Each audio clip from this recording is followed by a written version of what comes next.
Good morning, world. Hmm.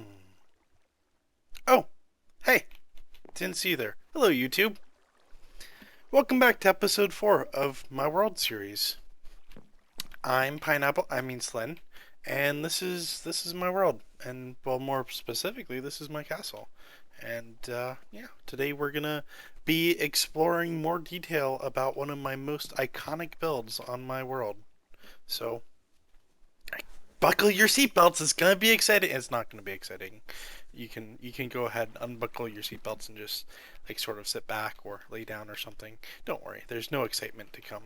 Anyways, so this is a massive project that is probably about a third finished at this point, maybe not even a third finished, but it's something that I've been working on for many months, and put a great deal of time into it.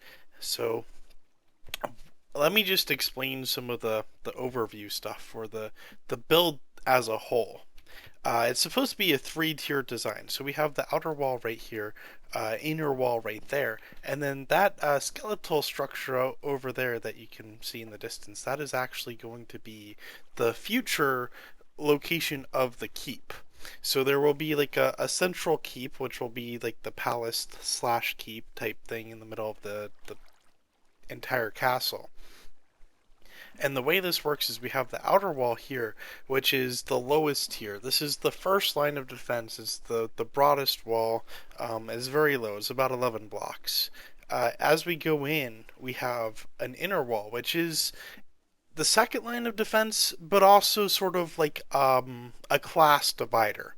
So the less wealthy, the poorer folk, they don't go past that inner wall. That inner wall is a grand wall. It serves for a defensive purpose as well as segregating different classes within the castle. So the royalty, the upper class, the wealthy merchants and stuff would live inside the inner wall there, and then obviously the keep in the back is where the king would live, the royal family, immediately or immediate family members to the king, etc. So children, wife, etc.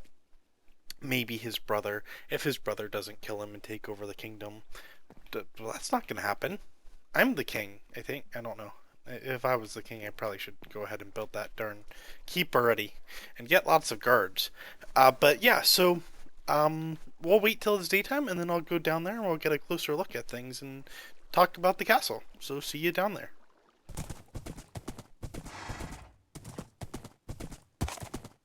So it's daytime. We're down at the castle, and this is the main entrance here. We have to cross this kind of grand bridge. It's almost what I wanted for the bridge. The underside could use some work, but I'm pretty happy with the small pillars, towers, whatever you want to call these, along the bridge as we come in and approach the main gatehouse here, which is a modest-sized gatehouse. It's not anything too grand, but I feel like it's exactly what we wanted for the first layer of walls. Now, obviously, the inner gatehouse is a little bit more grand. And by a little bit, I mean it's something I'm very proud of, and it's one of those buildings that you look at and you're like, did I actually build that or did someone else build that? You can see that I still have all of my chests here. This is one of my handy dandy construction sites, complete with a horse hole and a bed and a dog inside that horse hole. Come up here, Rar. Here, boy. Rar. I have steak. Rar. Rar. Aw, you're such a good boy, Rar. Sit down. Silly dog. If we go into the gatehouse here, we can actually go up on the wall and get maybe a better view of the interior of the castle. Looks like we can go up in the gatehouse. There we go. Perfect. Someone planned ahead and left ladders in here. So the wall's kind of wide, which gives us lots of space to have defenders up top, as well as these little box areas for us to shoot down from. Die, attacking scum! And based on the range that you can actually fire an arrow from this wall, and the amount of flat area outside of the castle walls here, it would be devastating for an invading army to actually approach the castle from one of these sides. Now, that side is a mountain, so we'll just call that unapproachable, even though it's very easy to get over a mountain in Minecraft. Use your imagination. On this wall here we have these corner turrets with towers. Well, these are towers. The empty one right here, this would be called a turret, and you could build a catapult or a trebuchet or a ballista or siege equipment in this spot. I don't think you would build a ballista here because there's nothing to shoot at down there, but you could build a catapult or a trebuchet and fire on the fields in the distance, hitting the enemy, approaching enemy army and their siege equipment if they manage to assemble it. Within the courtyard there is a market, an inn, some houses, and that's it. There's supposed to be a lot more. There's supposed to be a guard station at the main gate there, maybe a fishing wharf over here. A lot more houses, mostly houses is what's going to fill the area here. Crunch. But you can see we already have our market done, which is just a nice little modest sized market, complete with stalls for pretty much everything that you need.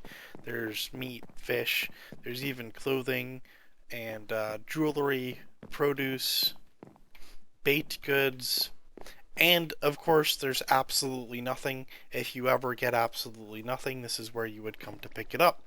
And let me just show you, like, you might be worried, hey, maybe they're out of absolutely nothing. Not gonna happen. There are literally chests here full of absolutely nothing.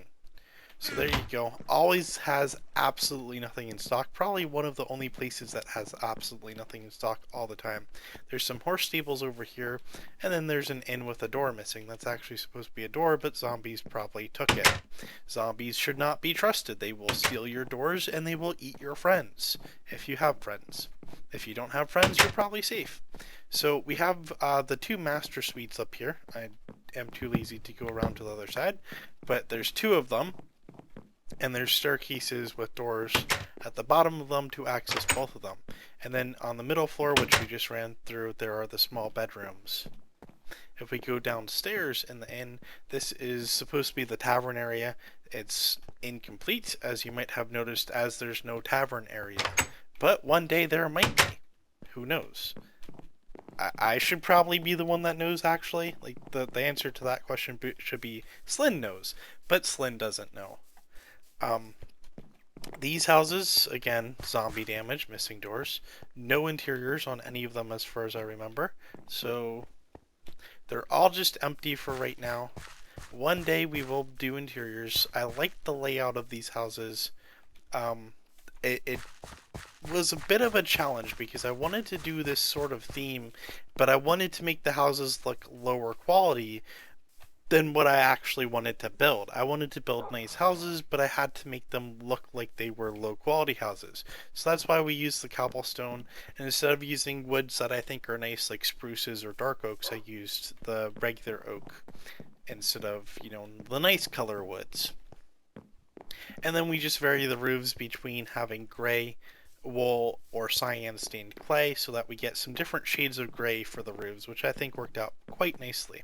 So that's the interior of the first layer. If we go to the second layer, past the second wall here, where the high class citizens will live, in this area there's no houses built yet. There are going to be townhouse type buildings here. So to be matched with the size wall we have here, the townhouse builds are going to go up quite tall, and there's probably going to be room for about 6 of them, so they're going to be very narrow and very tall.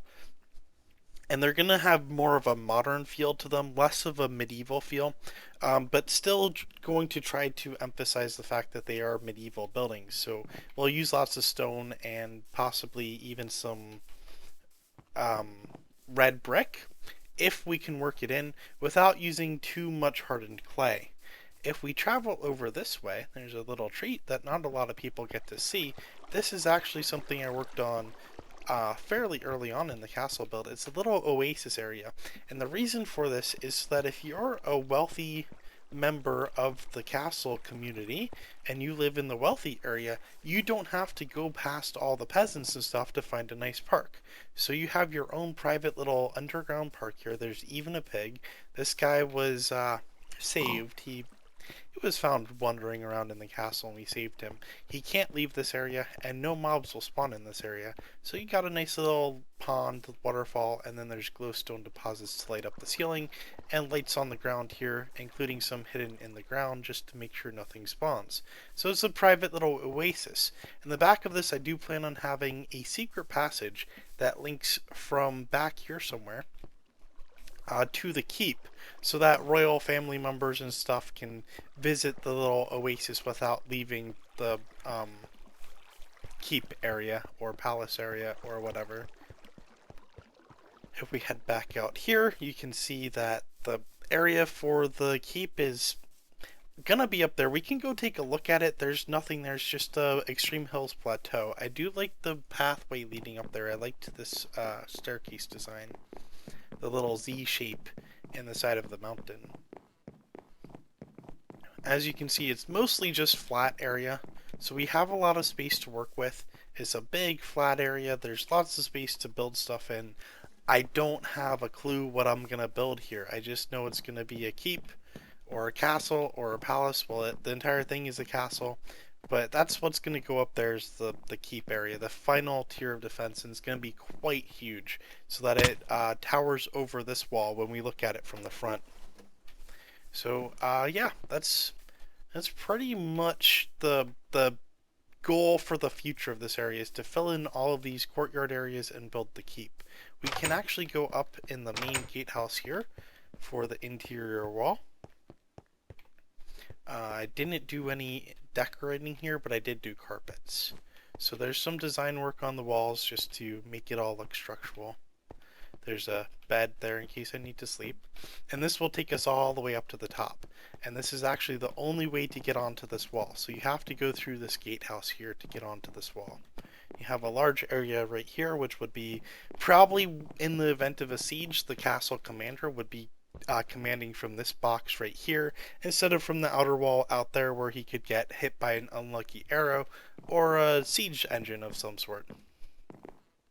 But from this wall you get some of the best views in my world. You can see into the courtyard of the castle, but you can also see overlooking the outer wall there. There's the end temple with the dragon wings coming into render range. And pretty much the rest of my world too, and that is a very long fall. That was not actually planned. I don't know what to do now. I'll be right back. Well then, I'm back. It would seem that I covered pretty much everything I had to talk about here. The only thing I can think of that I missed is this right here. We're gonna do like a little hermit hut on the other side of the river here. And this river here actually connects and goes all the way around my entire starting area. We are going to dig that through on that side, as well as make a little cave that goes through on this side with the river flowing through it. So this will be a proper island and then a bridge going across. So that river will officially be connected all the way around my starting area. So I'm not really sure what else I have to say. There's a lot of little details that went into making this castle the way it came out. These corner towers provided a massive headache for me while I was trying to build them. Getting the design down took many attempts. I wanted something that was unique, something that was grand, but something that also fit our theme. And our kingdom theme here is the lime green.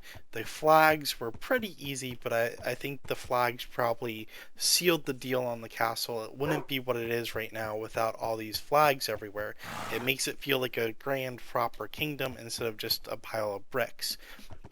Behind these walls here, there is light at night, as you saw when the video started. Each of these windows here has a torch perfectly positioned somewhere behind it, and it's the same for every single section of wall. So all of these torches provide the same amount of light going through for all the sections in every section. So instead of getting a random effect of light, it is all very planned.